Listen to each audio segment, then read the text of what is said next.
So, first of all, thank you all for your time today. I don't think we'll be too long. The concept is relatively straightforward. I'm going to start by opening up the PDF questionnaire. And like any of our questionnaires, you're aware that we can brand this, so we can put in a logo, business card, and so on. And then, of course, once it's being branded, we can click the freeze form button and lock everything in. What I'm going to do, so what you can see here is that there are 9 questions, starting with, I like to discuss investments. Clients respond between strongly disagree and strongly agree. And what I'm just going to do is I'm going to load this questionnaire with some answers that I already have. So again, it's the sort of thing where we can produce an FDF file. So let me load up Bill's responses. So, Bill likes to discuss investments, believes luck is something you make yourself, et cetera, et cetera. Notice some of these rankings or most are 5s, strongly agree. But some of the questions have actually been phrased in a reverse order. So I would rather not manage my own finances. A 1 means, in fact, I would rather manage my own finances. So that's being done intentionally. I'm often uncomfortable with my investments. 1 is strongly disagree, meaning no, I'm not uncomfortable with my investments.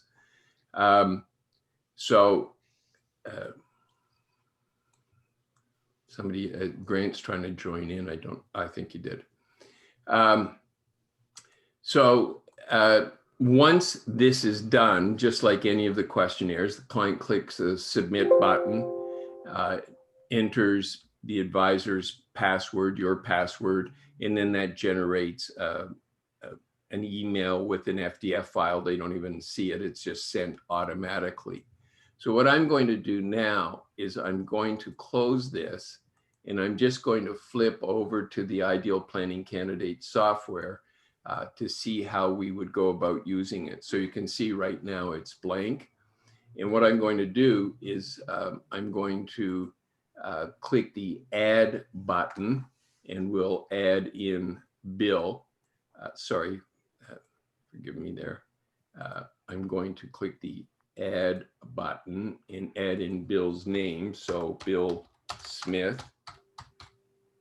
And then I'll click the import from FDF button, go and locate that FDF file that Bill sent me. So you can see it here, open it up. And then what I'm going to do is I'm just going to click this button. And what it's going to do is it's going to populate the scores, and I'll come back and explain all of these, with Bill's particular scores. And Bill, in fact, scored the top possible score in accountability, participation, and learning. Next, what I want to do is I want to add Sue. So I'll just click the add button, type in Sue Smith, click import from FDF, go and find Sue's FDF file and import that. And then again, click this button to populate her scores. And you can see now in the case of accountability, she is actually within the average range. And again, I'll come back and discuss these. And she's on the low side of participation and learning. What I want to do next is I want to actually link Bill and Sue together, because I want to look at an aggregate score for them as a family. So I'm just going to click this link button, locate Bill's name, click that. And now what I've got is I've got the aggregate scores between them. And it's important for you to notice that what we do for each of these scores is we actually take the higher score from Bill or from Sue. And because Bill's scores were consistently higher, we've actually populated everything with his scores. And now what we have for Bill and Sue as a combined family is an attitude score of 45. and a psychographic grade of A. So to understand all of this, if you click the manual button, it will actually explain everything. So I want to just walk through this briefly with you. The concept is very simple. The concept is that rather than looking at people from the point of view of wealth and what kind of service offering we may provide, or rather than necessarily assuming that somebody who is, let's say, wealthy should really, thoroughly embrace doing a financial or life plan. What we're actually doing is we're looking at the psychographic score. Are these people truly suited to planning? We want to understand this before we start spending a lot of time with people, and it's going to help us understand, how deep do we want to go with these people? Are they really going to warm to the whole concept? Is this something where something lighter might be perfectly fine, meet their expectations? So we've measured 3 things. Let's just go back and look at the aggregate: accountability, participation, and learning. And what accountability says is the results in life I get are up to me. So anything that's going to help me get the results I want is worth my time. The opposite of it is it doesn't matter what I do, luck, fate, etc., will deal me the hand I get. So anybody with a high accountability score, their attitude is, if planning will help me achieve the life I want, then planning is worth doing. Anybody with a low score, it's just the opposite. They just don't see any value in planning. Participation is about the active involvement in the management of money. And really what it's saying is, if somebody is actively involved in the management of their money, they're usually fairly well organized. If you ask them to collect data, then they should be able to do that, and provide you with reasonably good quality data. On the other hand, somebody with a low score, they organize their financial affairs in a shoebox. And then learning is, if I've learned something, then I'm eager to implement it. So somebody with a high score will act on the plan. Somebody with a low score, it was an interesting exercise. Thank you very much. One of the things that we need to be aware of is that no one person needs to have a high score when we're talking about a couple in all the categories. So we could have a situation, for instance, where Bill's accountability score is high. He's really the one who's encouraging them as a couple to do a plan, but he could have a very low participation score. It could well be that Sue is the one who's really most organized. So in that case, while Bill brings them into the planning process, what we might end up doing is we might end up actually giving any data gathering questionnaires to Sue. She's really the one who's most suited to completing them for us. And then, of course, learning is something where we'll have to judge, which of the two is really going to ensure that the plan gets implemented. So that's the whole concept. 9 very simple statements. Bill needs to do his, Sue needs to do hers, so we can look at them as a couple. And then we want to just understand, what level of service, how engaged will people become. Just to give you an example of this, I can recall working with an advisor who was new to the software. This is a few years ago. And he decided that he wanted to work with his sister and brother-in-law as his initial, learning plan. And it was 6 months, literally, from the time he sat down and gave them an initial data gathering questionnaire, and he still wasn't getting it back. So I had continuously encouraged him to move on, find somebody else and not get stuck on this one couple. But then eventually what he did was he actually had them go through this exercise. And for both of them, their scores were below average. He could not possibly have chosen a more inappropriate couple to do the work. They just were not in the least naturally suited to the work. So where these scores come from is a national survey that we did. In the software, there is the whole financial attitudes approach. It looks at 9 different attitudes. And what we did was we just extracted 3 of them, which really talk to the degree to which people will be engaged in the planning process. So this is all based on a national survey. It was 2,000 respondents. It was coast to coast. It was a full demographic.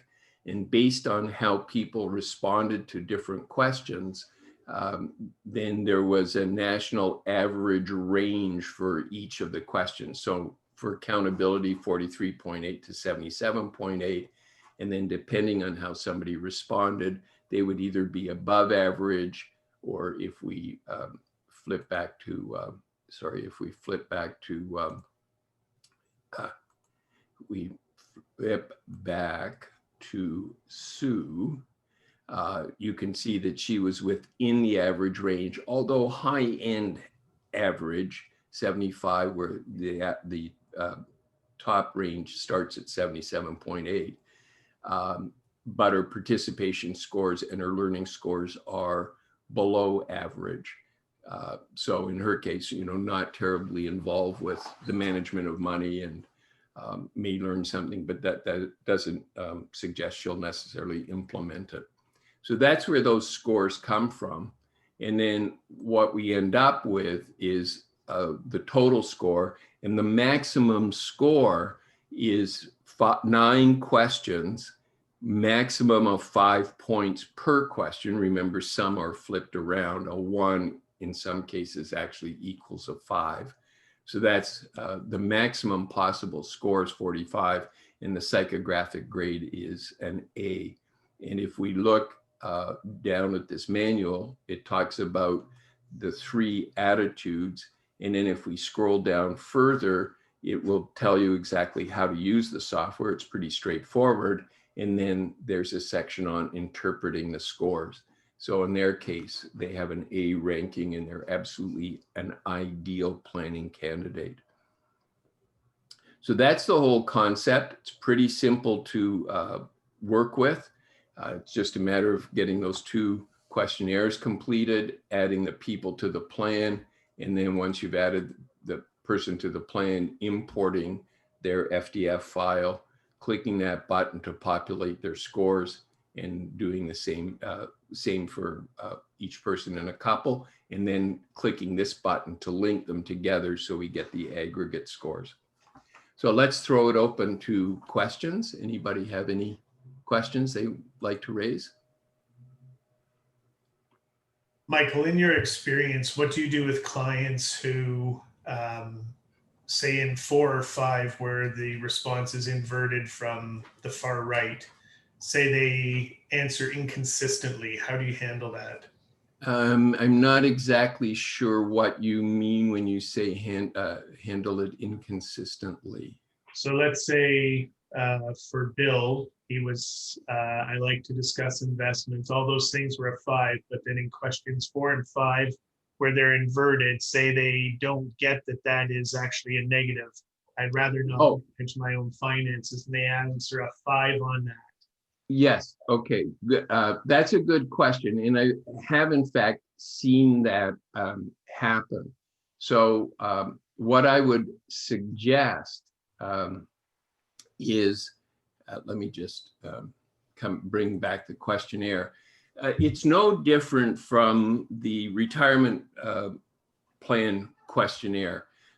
When we receive an FDF file in from a client, we really don't know whether or not you know, they've completed the retirement plan PDF questionnaire completely or not. They could have left out how much income do you want in retirement. They could have left out their desired retirement date. You know, those could be the questions that they want to answer. So we need to see and make sure that those questionnaires are complete. And we can do the same thing here.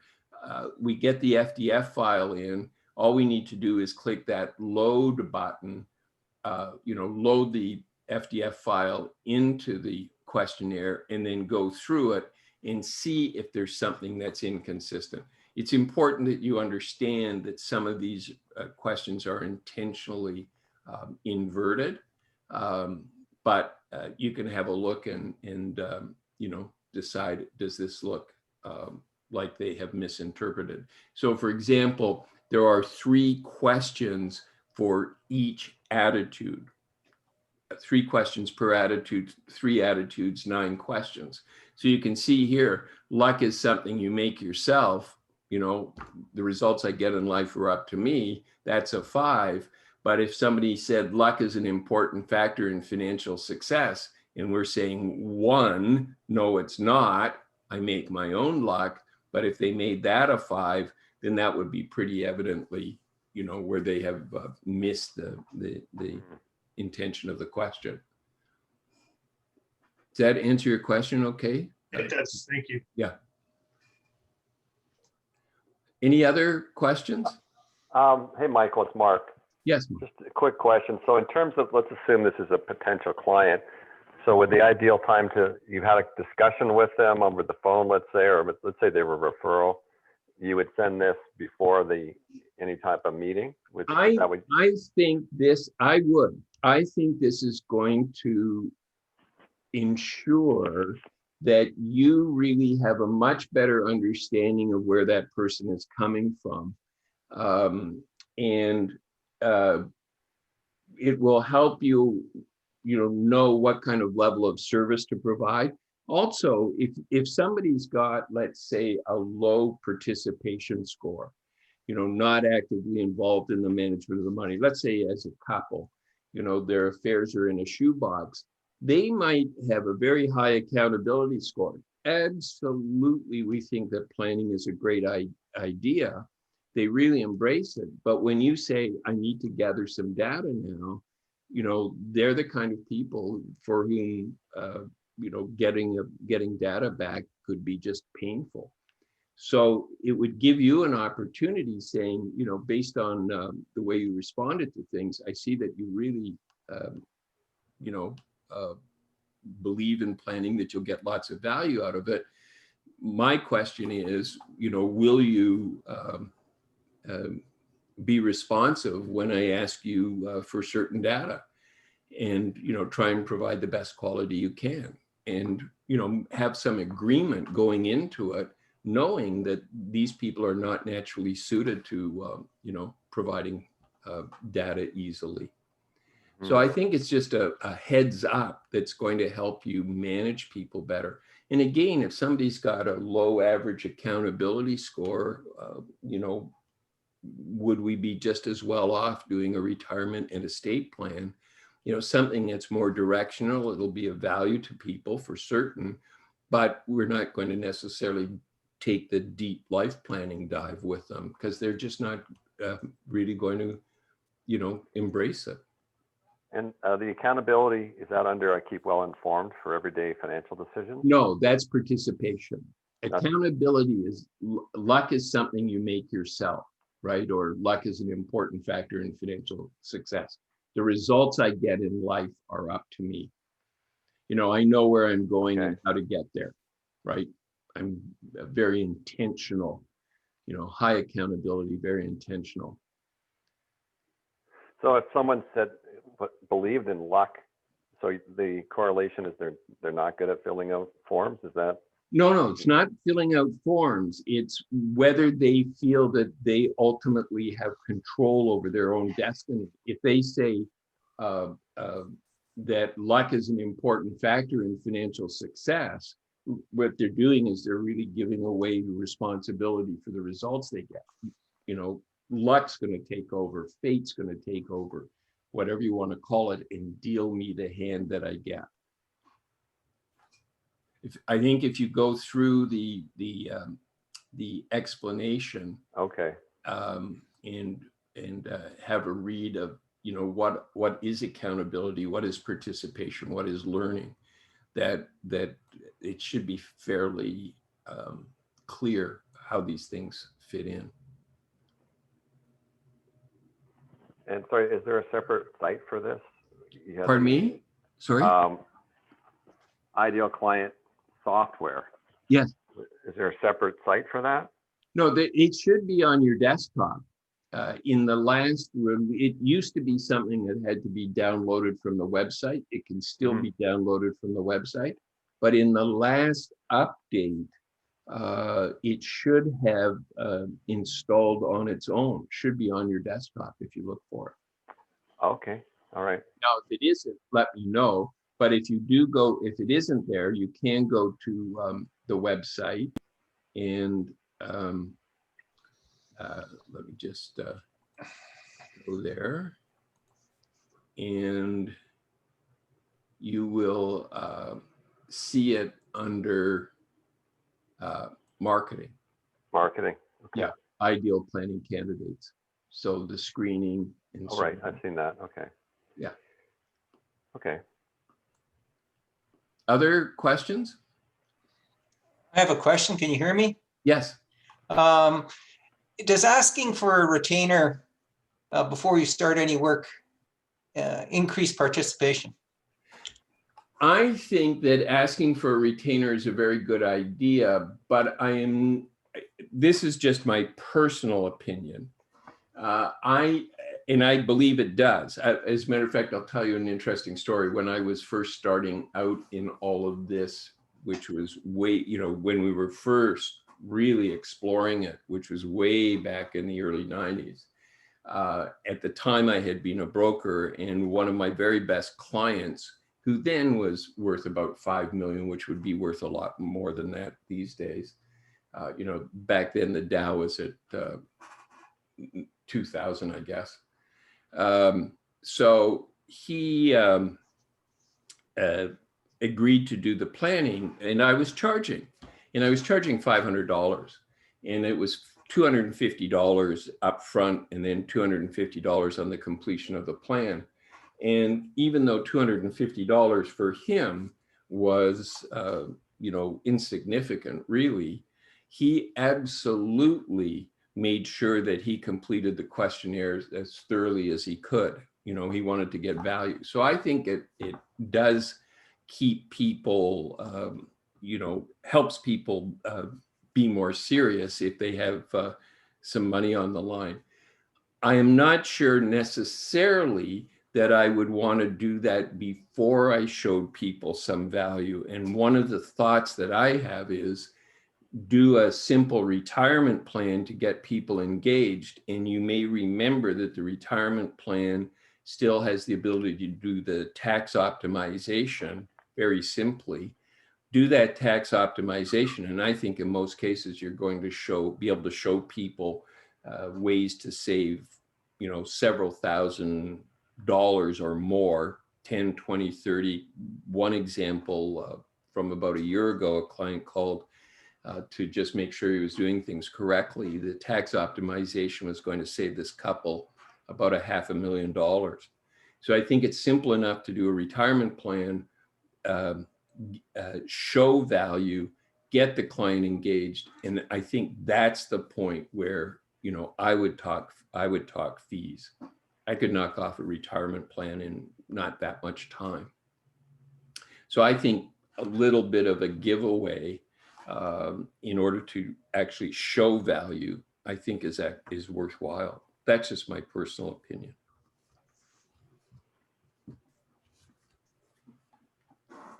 Other questions?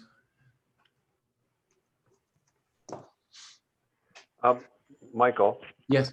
Mark again. Yeah. So just in terms of, if we're taking a vision of life type approach with the client, and we want to get them to, we want to find out about them, not just their money. Yes. And we're also sending them the vision there's a vision questionnaire, there's an attitudes questionnaire. How does that kind of fit in terms of, in your mind, the flow of when we would send these documents to people? Well, this is right up front to screen Yeah. people, so you have a better idea. But if you're talking about the general flow of the process, let's open VisionWorks. Again, it's going to be up to you and what you decide you want to incorporate. But the reason that we have values at the beginning is to be able to communicate to clients that planning really isn't just about the money. Planning is about what is going to lead them to a satisfying and fulfilling life. It's based on their values, what really, drives their decisions. Then we can get into the conversation about what are the things you want to have and do. And the reason that attitudes comes before solutions is because attitudes, the 9 financial attitudes, actually are things that talk to our day-to-day behavior. So whereas values talk to motivation and the importance of different wants, attitudes talk more to day-to-day behavior, and therefore what suits people from the point of view of solution. So if I go to tactics, for example, in Bill and his financial attitudes, you can see that his accountability score is high. His work score is very high. So that doesn't mean that the portfolios, let's say, have to do all the heavy lifting when it comes to achieving the results he wants. I could very easily have a conversation with Bill, if it's appropriate, given what he does for a living, about his business and what kind of results his business would need to produce in order for it to help him on his way. And then the other attitudes like spending versus appearance, for instance. Spending is general spending. Appearance spending is very specific. Homes, cars, clothes are the classic examples. So I don't necessarily want to have a plan that's based on budgeting in those areas if somebody's score is high, because that's just not who they are. By the same token, by the way, if I've got somebody with a low work score, even though they're engaged in the planning process, it's not uncommon for somebody with a low work score to say, I want to retire at 58 or 60 or whatever it is. That's very consistent with a low work score. If you produce a plan and you end up saying, look, you're just not going to be able to retire at 58 or 60, you're going to have to work till 65. Given their low work score, I pretty much can guarantee you that when they walk out of the office, they'll find the, closest garbage can and throw the plan out. Yeah. Right. So I don't want to base the plan on working. Maybe they are going to have to work, for a few more years than they would like, but they're going to have to come to understand that. Maybe there are other things that they can do, downsize their home, maybe take out a reverse mortgage on it, other things we can do to create or access the wealth that they'll build. So this is all about, day-to-day behavior and crafting the plan rather than what really drives people's wants, which is values. So that's the intended flow. Whether you use values, whether you use attitudes or not, well, that's up to you. Yep. And again, if we're looking at the psychographic score, I would not, if somebody's got a pretty high score, I really want to embrace planning, I wouldn't hesitate to, suggest that we start with values and then work in attitudes. These are people that probably will, really warm up to these different things. Other questions?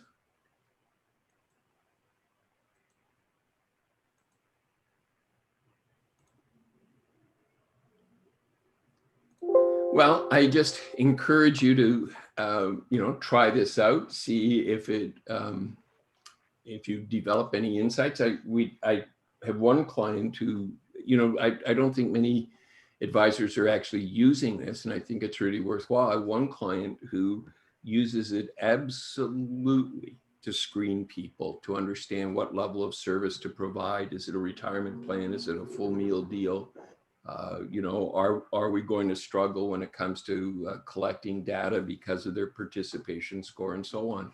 And he thinks it's just the best tool that, you know, he's ever used in helping him right out of the gate get a really good feel for the people and how to work with them.